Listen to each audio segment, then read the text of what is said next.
Segna. What is up, guys? So we are gonna hit a perfect push day.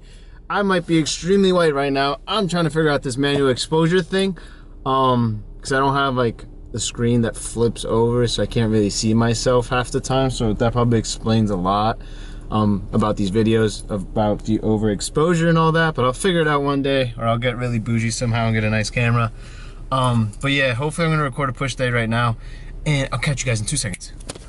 What is up, guys? So we have a very first voiceover, or I've done this in the past, but this will be the official first voiceover of a workout. So today we are hitting a push day, and real quick before I switch scenes here, I am warming up, which I normally do on the pec deck, along with like 5-pound weights, just to slowly get blood into the muscle, activate that muscle-mind connection.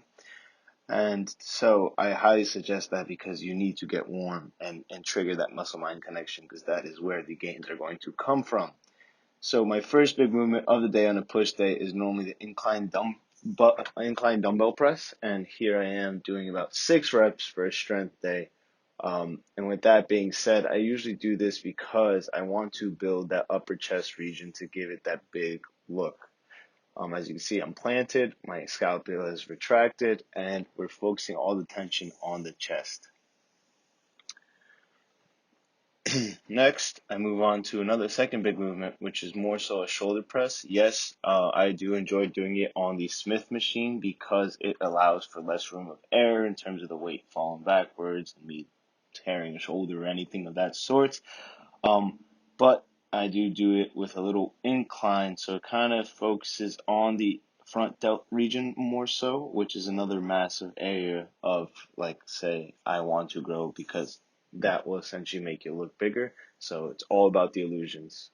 So right after that, we go more into accessory work, which I go back into the pec deck, but now at a higher weight.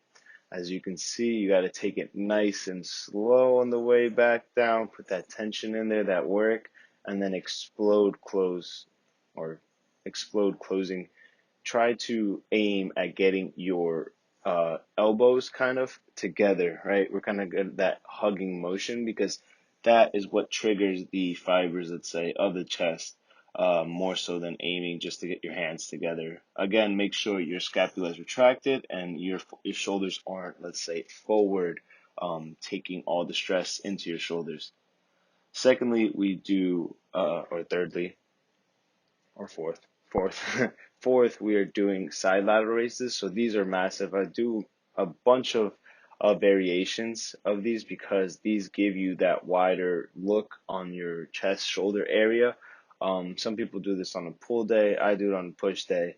But these are very important in terms of shaping it. I also, as you can see, do it one by one, just because if I were to attempt to do these both at the same time, one, I might be favoring one shoulder over the other. Two, this machine particularly, I guess, it's not, let's say, they're very spread apart. So as you can see, I'm kind of I'm sitting more towards the left side of my body now, and before I was sitting more towards the right. This allows you to get that direct line of being underneath the pad, and then making sure to channel the full motion into my shoulder and really concentrate on giving work to the shoulder. After this, I get into some tricep movements. As you can see here, a tricep pull down, very slow and engaged. Again, we try to keep those elbows where they're supposed to be, not too much movement, and you want to focus on engaging all, pulling with your triceps rather than pulling with traps. So that's why those shoulders are kind of tucked.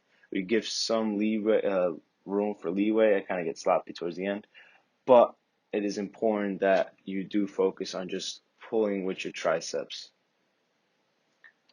After this, I believe I superset it with a dip.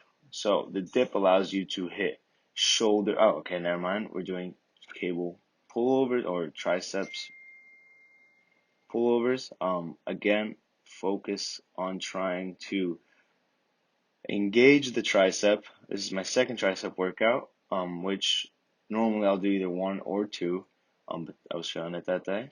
And again, this is a great movement to get your exterior, let's say, tricep activated. And then after, I will be moving on to a dip. And with this dip, I'm able to engage triceps, chest, and your front delts. Take it nice and slow. Do as many as you can to finish off. Again, all these workouts I have done 4 sets of, except for, let's say, the incline dumbbell press, because I do sets until I'm warm, and then I do 4 working sets. So all these come with 4 sets, 6 reps on the big movements, and 12 reps for everything else. And that is it, guys. Alright guys, so that was a push day. Essentially I hit at least 2 to 3 workouts for each body part. So basically with those tricep push downs, which I'll probably mention in the voiceover before this, like during the workout. But yeah, 2 to 3 muscle groups, 2 to 3 workouts per muscle group. So those let's say those dips essentially activate my chest and my shoulders and my triceps actually. So I hit all of them within that. Some days I will go the extra length and hit let's say another flat bench press or like a dumbbell press just because, but being today is more so a heavier day, as you can see I try to hit 6 reps kind of thing, building strength. I didn't really go for that because I don't want to let's say extend in terms of, let's say, pushing myself and then lacking in those major lifts kind of thing. So that being said, that was my kind of ideal push day. I enjoy those workouts. I switch between 6 to 12 reps all the time. So some days I have strength days and other times it'll be hypertrophy days. So that was a more so strength day in terms of my big lifts. I had a deload last week, so I was able to hit my 95, let's say, incline press, which I was really happy about, and then about 150 on the shoulder press on the Smith machine. So I'm gonna get some food in. It's 4 p.m. Did some cardio, and I also did some abs because on push days, being that it's like a muscle group kind of thing, that on push days I normally add cardio in because you burn the least amount of calories in those muscle groups, just because legs you have more muscles activated and back, let's say. So with that being said, I did some cardio as well because I'm gonna go out for some drinks later tonight. So I want to stay on track and hit my goals and so on. So make sure I got that in. So I'm gonna go eat. I'll catch up with you guys. Maybe I'll show you guys my post-workout meal. And that's pretty much it as a push day relates to. So hopefully I will get a pull day soon. But I'll catch you guys in a second. So ready? 3, 2, 1. And we are back. So we have post-workout meal. I got a little fajita bowl. Right, so these are actually ideal. They're quick, take 6 minutes, but the macros are pretty sick on them. 260 calories for the whole bowl, 22 grams of protein, 36 carbs, and then 2.5 fat. I know like the sodium's pretty high, but like once a day is not bad. We got 40 grams of Rice Krispies, a shake with almond milk, 1 serving of the Redcon Dutch apple pie by Marie Light. So we're just gonna pour that in here.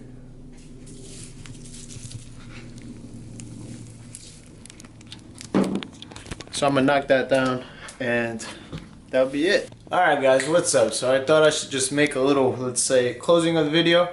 But it was a quick push workout day. You know, it was more so towards the strength building side, density, which was like 6 reps. I also have hypertrophy days, so I can run you guys through one of those later on.